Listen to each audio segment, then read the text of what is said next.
Okay, call to order. We're good. Site plan review board meeting for September 21st, and we ought to do introductions, although I think everybody knows who they are, but Brittany Howard, town planner. Albert Kolf, member. Keith Hafer, member. Gary Dugas. Gene Dunn? Okay, thank you.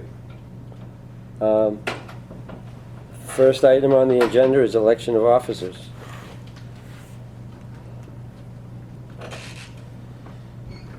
And I guess we start with the chairman. Somebody wants to make I it move Gary Dunn. Dugas? Dugas.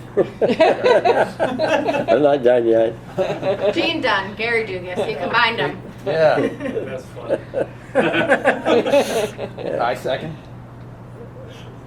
Any discussion? All in favor? That's 3. You're going to abstain. You don't want to vote for yourself? No, I don't have to. Okay.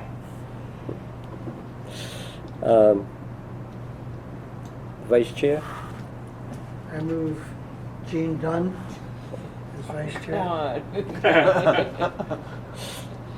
Do we have a second? I second. Any more discussion? All in favor? You know what we should probably do is roll call vote, sorry, because it's audio. So the first roll call vote, or the first vote was Gene, Keith, and Albert all voted in favor for Gary being chair. So this one you should do a roll call vote for vice chair going All right. forward, just so, because we're Albert, audio. yes. Keith, yes. Gary, yes? And Gene's not voting. So we have a chair and a vice chair. Now we gotta find a secretary. Which isn't that difficult. All you've got to do is sign the minutes. And they try to make Gary sign them anyway, so Yeah. you don't even have to. I'll nominate myself. You want to do that? Yeah. I'll nominate you. I'll nominate Albert. I'll second. Any more discussion? All in favor? All in favor. You gotta do roll call vote. Roll call. Go ahead. Gene, yes. Gary, yes. Keith, yes. And that's You can vote for yourself if you want to. Oh, yes.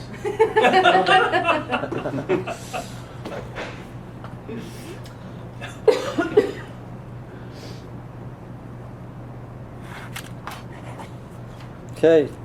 Next item on the agenda is the minutes from our previous meeting. And I'll go through them page by page. Anything on page 1?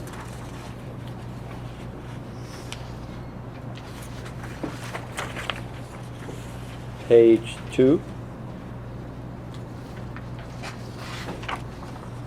Page 3? I have something on page 3. Yep. The fifth line down, space should be spaces, plural. Okay. There would be 65 parking spaces. Yep.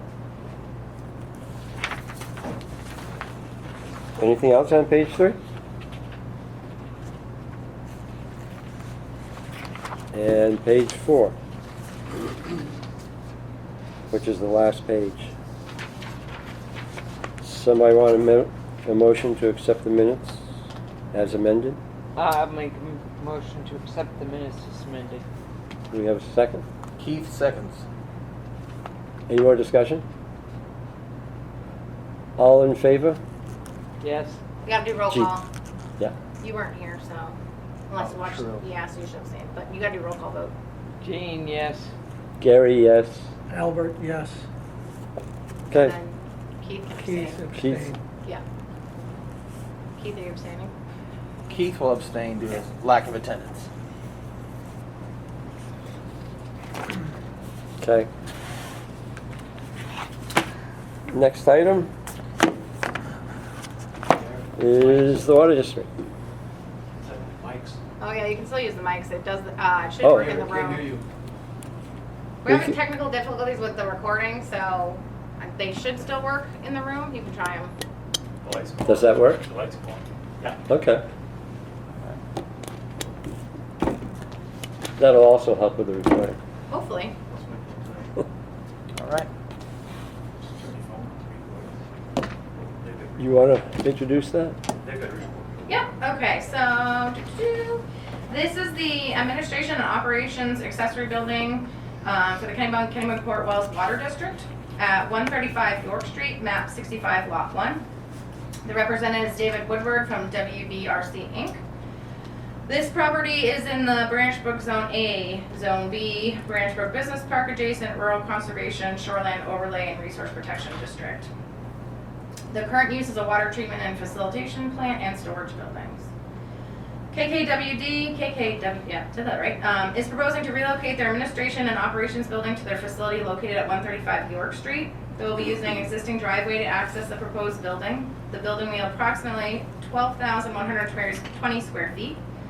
The project was before the board for preliminary review on July 20th and is now before the board for their public hearing.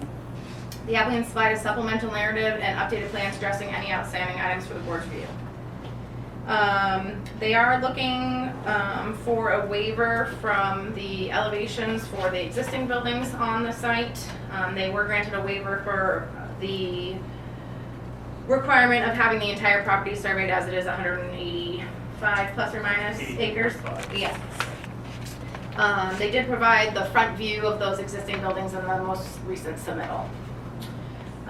There were comments, I believe, from the PD still about numbering. I believe they drove out there and there were a couple buildings that weren't numbered. The applicant has stated they will address that. They addressed all of Chris's comments. The fire department was satisfied. And then the only comment from the code officer, I think, was that to make sure that the code officer will review the permit for the signage because they did not submit a formal sign package with this application. The board at the previous meeting, like I said, gave the waiver for the survey and for high intensity soil mapping. And I think, I did have a comment in my memo about the foot candles. I had looked at the wrong part of the table. That is all set. I spoke with David about that. The average for the site is within our regulations. And they will supply the town with any copies for state permits once they are received, such as fire marshal's office. And then I'll open the board back at David, if you just want to give a brief overview of the project, similar to what you did at the last meeting, just for kind of the public. Can you see? Okay, well, this is the 182 acre piece of property that's 135 York Street. It's the KKW. These got their water treatment plant, a couple buildings. The project site is about a 2.5 acre small portion of the property right on York Street at the corner of Pipe Yard Lane and York Street.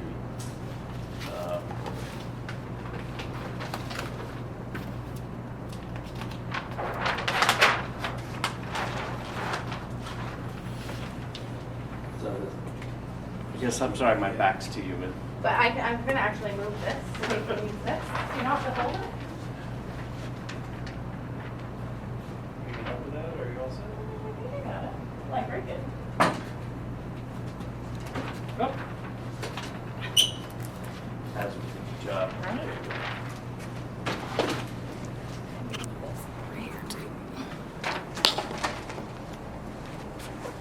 Is it okay? I got one more person in the audience, but I'm familiar with it. oh, you're familiar with it. And Okay. if you want, you can pull it back. All right. So the access is there's an existing pipe yard lane, which is right here. It goes up to the two metal buildings up there, and then there's the water treatment itself here. So the access is off of this existing driveways. There's no new driveways. The building sits out front, about 60 feet back from the road. There's no parking between the building and the street, which I think is nice from an aesthetic standpoint along the street. So the parking is in the back, but it's also the front of the building, so that's kind of how that works. Small parking lot, we got 56 spaces. There's no wetland impacts proposed. We have what else do we have? We have an outdoor terrace here for employees for break time. Have a nice pavered entrance going into the building, and we added like the zoning line. There was a couple things that Brittany had asked for. There was a zoning line that needed to be shown, but it's well away from our property or our projects. Just so you know, we ran a fire truck turning for the fire department using the apparatus size that he gave us to use, so we have good circulation. There's no dead end issues for them. He seemed to be pleased with that. Landscaping, we have a lot of landscaping on this project as well. I'm trying to save some of the existing trees on the property, but we've provided a nice, the street trees along the strip have some landscape screening, filtering the view just for the employee break area. Parking lot's well landscaped.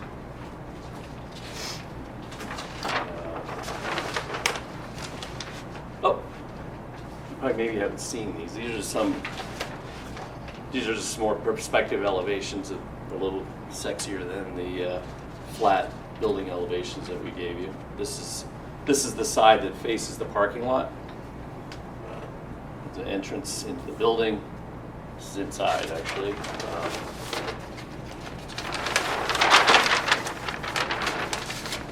And then this is the side along Route 1, York Street. Again, there's no parking.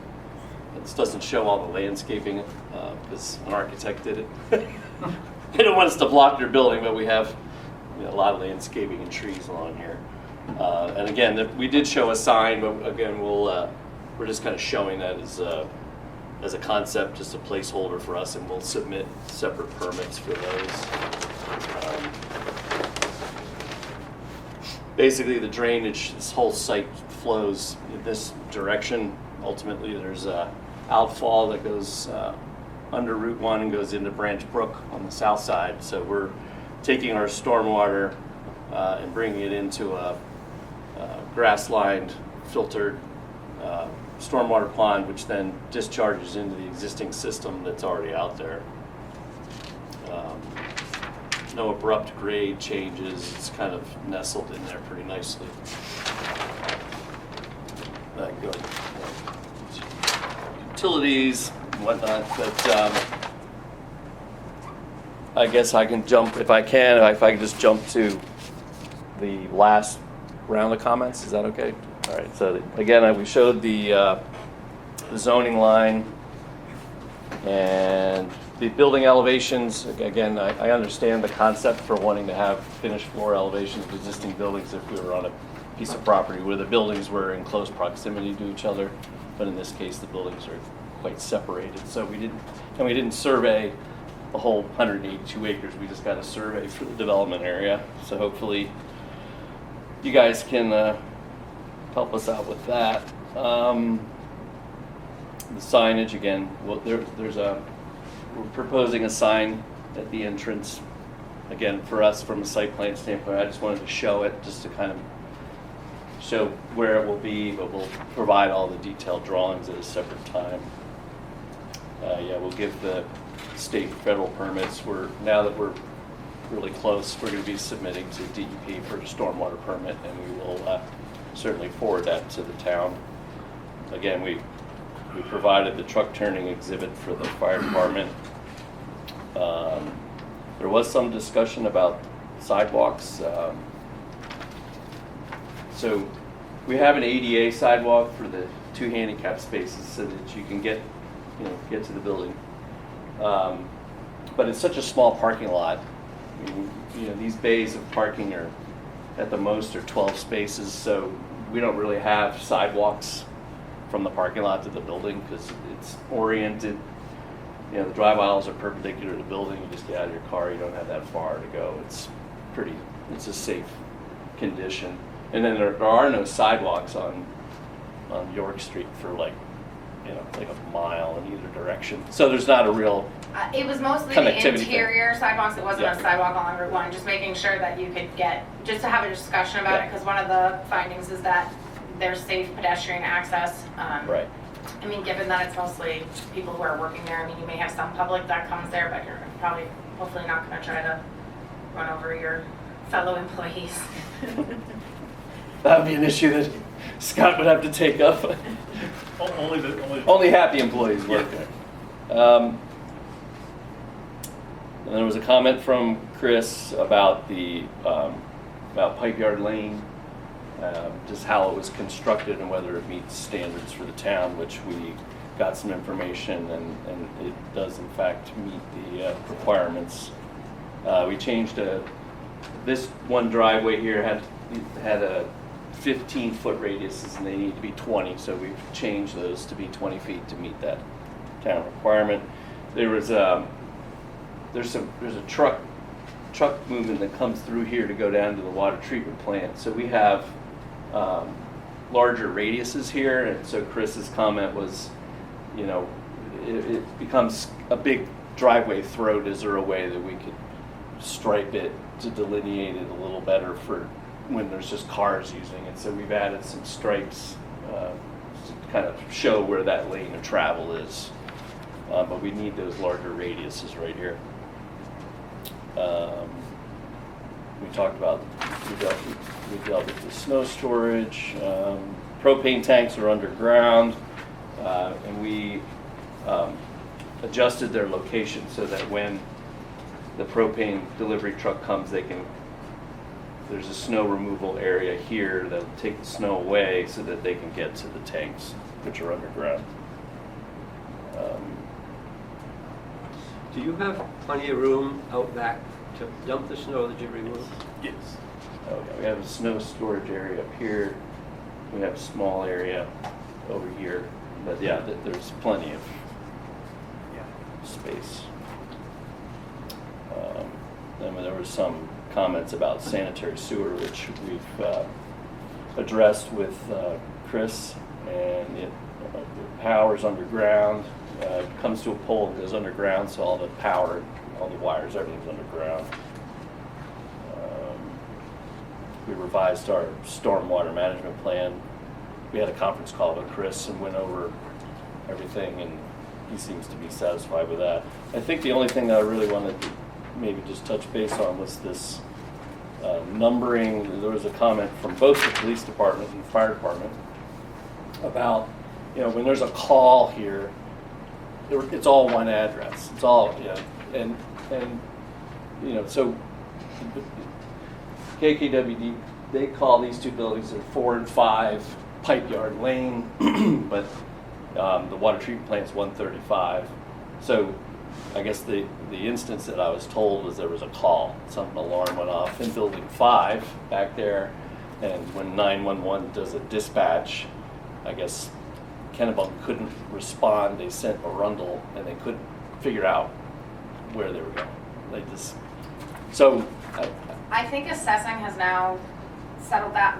It was basically assessing does the addressing, and then they Right. take it up to the state. So I think that's taken care of on our end now. I think the issue is there's no real directional signage when you get out there when you pull in. So directional signage is sort of not, doesn't have to go through the same scrutiny as like a regular sign. So you could put something that says with an arrow that 5 is back this way around the corner. Yeah. I think that's what the PD was looking for. is Yeah, the well, internal directional signage. and he on was the road. actually saying it wasn't really, he actually said he wasn't looking for signage. It was numbers on the building, but it seemed more like, and it's way beyond my purview, but it's when an alarm goes off, I guess there's some data information that goes to 911, and it's like, It goes through our alarm company and. yeah, so it needs like, Calls the police. so it's something that just needs to be I worked believe out. that's been taken care of on our end, but I can double check with Okay. assessing Yeah, tomorrow. actually, if I could just interject for a quick second, Scott Minor, Superintendent of the Water District. My facilities manager has been instructed to contact Lieutenant Russell. He's the person from the police department that basically, I guess, took an issue with the size of the numbering, and then he couldn't find it on one building, although it was there. So we're gonna, whatever he wants us to do, we'll take direction from him. I know a lot of places have illuminated lights on the buildings. You've seen like the red numbers. We have power in these facilities, these buildings. It'd be very simple to do that, and we can go with whatever size they want to do. So whatever direction the police department gives us, we'll comply with that and take care of it. So.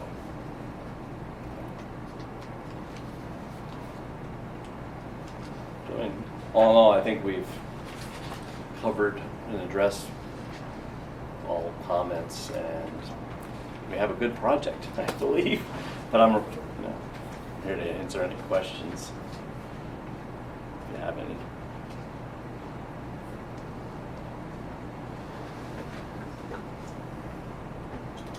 Does anybody on the board have questions? Yeah, I was late to the site plan, this is Albert. I was late to the site plan review, but I got a personal tour 5 minutes before the end of the site plan review. And I raised the question of what's the water company doing for climate change, which is not in anybody's regulations, but we talked about the possibility of creating more shade in the parking area by leaving some of the trees. Were you saying that the number of parking spaces was 65 or something like that? 56, I believe. 56, look at that. Yes. And is there any possibility, I mean, we're trying to catch up with climate change faster than the governments and our own administration can handle. So the question of what we might do with this new impervious parking space, which will heat up more area. I'm just suggesting that, is there a possibility of increasing the existing trees or keeping some of the existing trees and relocating the, let's say, the missing cars, whether it's 5 cars or, it's just a question I'm asking as a concerned citizen, and maybe we'll put some regulations for future projects. Yeah, well, we're trying to save some of the trees that are along Pike Yard Lane. And then this is a little deceiving, but this is a gravel road, but there's tree canopy all along here. So it's really just kind of a small footprint dropped in to the trees. And then we're landscaping to shade the parking lot. And but we need to have some filling activities, just to be able to have the parking lot be constructed properly and be a proper percent grades and all that. So, we don't have any islands to save any particular trees that are out there, but we're saving all around it. I mean, this is open already down here, as you're aware. So, I think with the new trees and then what we're saving, we've done a pretty good job to try to not overly impact the property.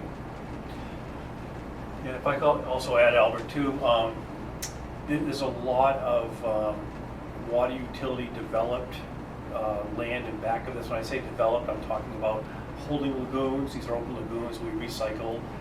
Basically the treatment plant water that gets sent up there. I don't know if you can show that. Yeah, thank you very much. So as you can see here, this is the project, this little white area, this little small area here. So these are just basically big open lagoons where essentially the treated sediment from the treatment plant gets pumped up there, settled out, and then we have an ergonomic DEP licensed soil manufacturing operation where we freeze dry the hydrosolids, blend it with compost and topsoil, and we make essentially a more enhanced topsoil that we use on our projects, lawn restoration and things like that. We put water mains in. As you can see, we on purpose have left all of this area just gravel roadway. We could have paved it to make it actually easier to maintain to get back there, but we chose not to do that. So even though this project here, for the purposes of snow removal and whatnot, is going to probably have pavement, this location up here will not have that, and that will be kept that way. So hopefully that maybe is a little bit of a pacification of the climate change issue.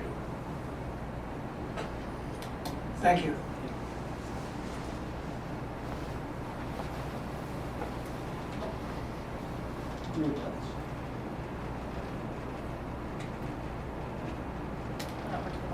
Yep, we'll open up the public comment portion of the meeting. Wayne, you're the only public here. I'm good, thanks. So, noting that there's nobody here other than me, and they don't have any comments, we'll close that part of the meeting and move on. And we should probably go back and see if we can do the waivers.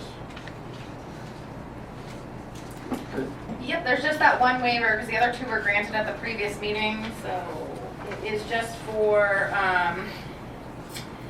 that one section of Article 11, Section 6A 3J. They just need the ground floor elevations of existing buildings. They supplied all the other requirements of that section.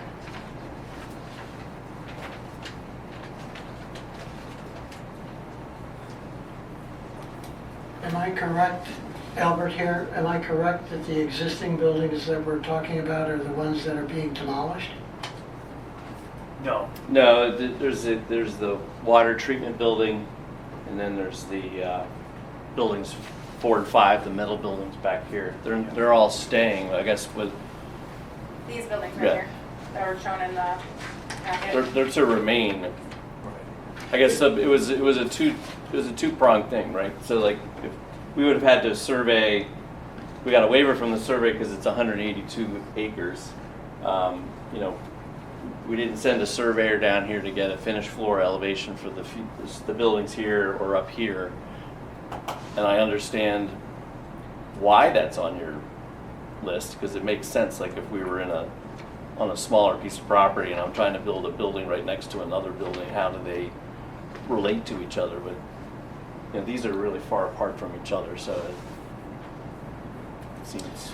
To address your question, when you first pull in Pipe Yard Lane on the right-hand side, Oh, there yeah. are two like large tool sheds, if you will. Right. They actually were small garages for people back in the 40s that actually lived on site to run the water treatment plant when it was operated 24/7.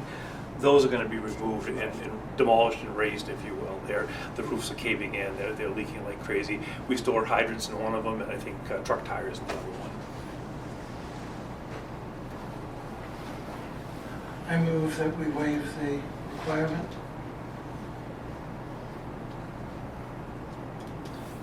So that's Article 11, Section 6A 3J. Just for the existing buildings elevation, floor elevation. I'll second. Any more discussion? All in favor? And we gotta do the roll call. Jean, yes. Gary, yes. Keith, yes. Albert, yes. And that's unanimous.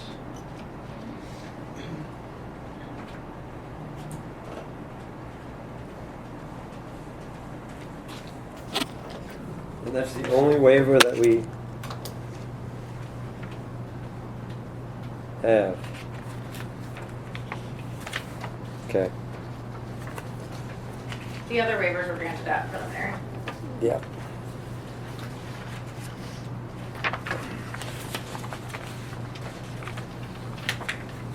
So we can do the findings of fact next.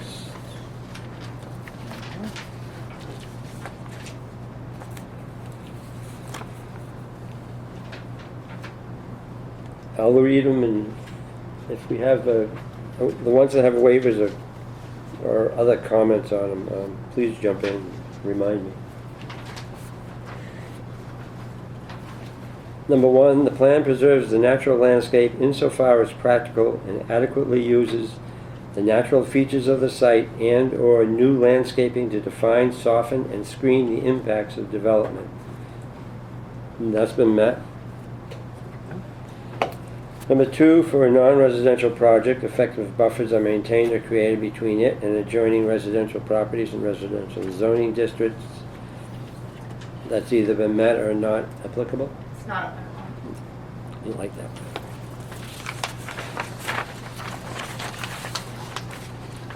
Number 3, filling, excavation, and earth moving activity is carried out in a way that keeps erosion and sedimentation to a minimum. That's been met.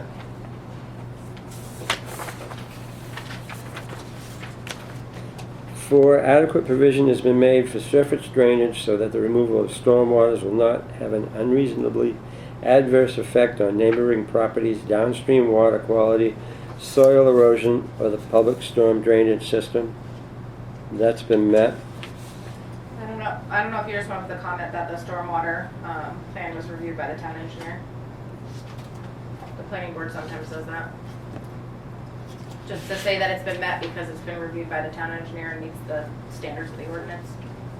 Okay, yeah, we can put that in. Just based on the meeting we that's- had with Natalie earlier, kind of supposed to give sort of a reason of why we believe that it's met to sort of flesh the findings out a little bit. I'm just trying to use what I learned at the meeting Yeah. last week. Yeah.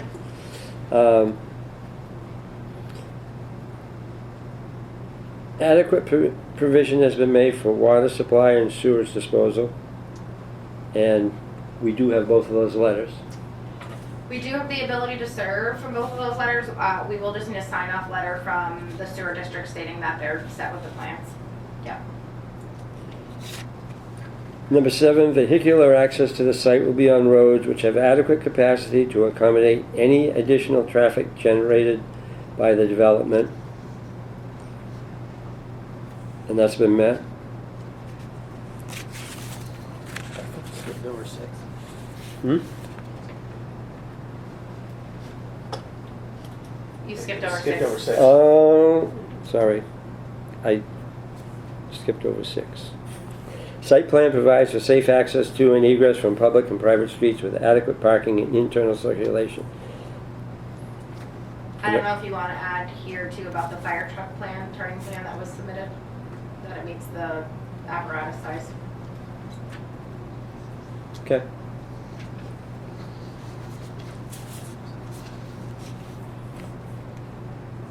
Number 7, access to the site will be on roads which have adequate capacity to accommodate any additional traffic generated by the development, and that's been met.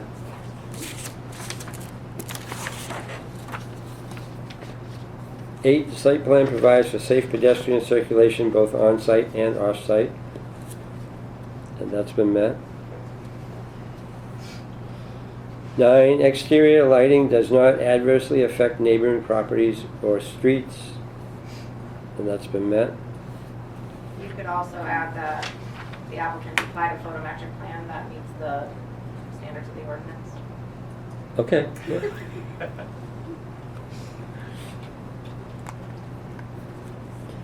Electrical and telephone utility lines and components serving the site will be placed in a manner that is not hazardous or unsightly, and that's been met.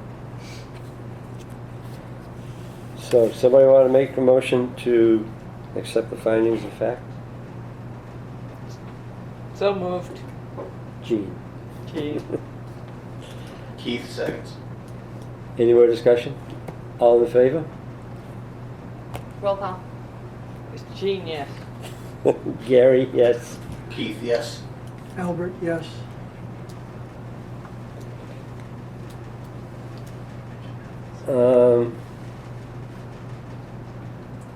Do you have a couple, do you want me to read the conditions? Yeah. Okay.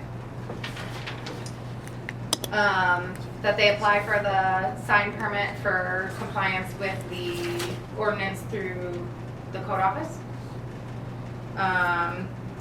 Their DEP permit and fire marshal's office permit, because they're gonna need that as well, and any other state permits, they will need to be submitted. A sign-off letter from KSD that their plan meets their requirements.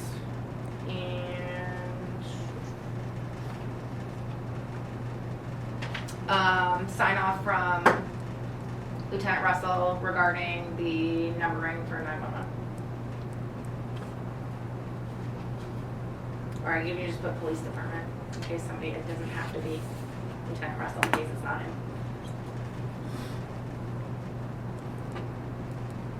So then on item 12,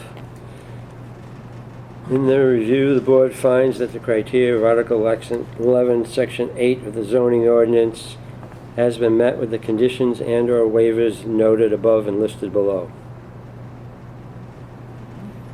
Does anybody want to make a motion to that effect? Keith makes a motion. Do we have a second? Gene, second. Any more discussion? All in favor? Gene, yes. Gary, yes. Keith, yes. Albert, yes. Then, based on the information above, the board therefore approves the site plan. With the conditions as noted above. Yes. The only item that I think is that typically we give the applicant 60 days to get those conditions met. DEP sometimes takes longer than that, so I know with the town garage, we extended that to 120 days to get items in. I'm not sure what you're thinking for a deadline for that, because that'll be your final sign off. I can get the findings of fact signed too that have the conditions, but they wouldn't be able to sign plans until 120 days would be enough. That's what, 4 months? Yeah. Okay, Yeah. and then if you need to have that get extended, you Right. can have that extended, yeah. Okay. I know the state has been slow Yes. lately. Yes. Staffing issues. Yes. So I just need a motion. A motion to approve the project with conditions to be completed and filed within 120 days. Somebody want to make that motion? Gene, so moved. Second, Albert. Any more discussion? Roll call. Yes. All in favor? Gene, yes. Gary, yes. Keith, yes. Albert, yes. And that's unanimous, and you're approved. There are just a few other items, just housekeeping. After site plan approval, so once your plans are signed and prior to occupancy, the applicant must receive a building permit and certificate of occupancy from the code office. We do require a performance guarantee for the site work on the project, which that would be required prior to an issuance of a building permit. And we usually do a pre-construction meeting when we get that far with DPW, somebody from KDW, somebody from KSD, so we would schedule that prior to construction.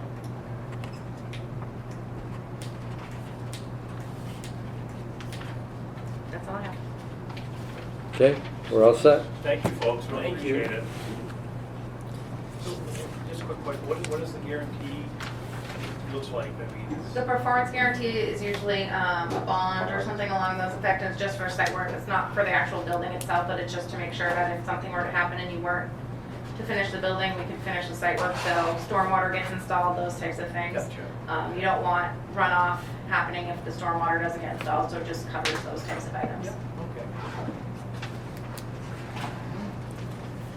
Do we have any other business? Nope, we will be having a meeting on the 19th. I did get 2 applications. One was for the center. They're expanding their building and modifying their parking, and then the Restore building is also expanding their parking lot. So you should probably get your packets roughly a week before the meeting like I typically do. But just keep that on your horizon and mark it on your calendars that we will be having that meeting on, now that I've said the 19th, I'm second guessing myself, but I do believe. It's the 19th. Yes, okay. Okay. I guess we can take a motion to adjourn. So anyone can make a motion. Starts it. I think Gene should make the motion. Gene, motion to adjourn. All in favor? You need a second. Oh, second. Keith seconds the motion to adjourn. Gene, yes. Gary, yes. Keith, yes. Albert, yes. And that's unanimous, we're done. Sure, myself. DQ's still alive.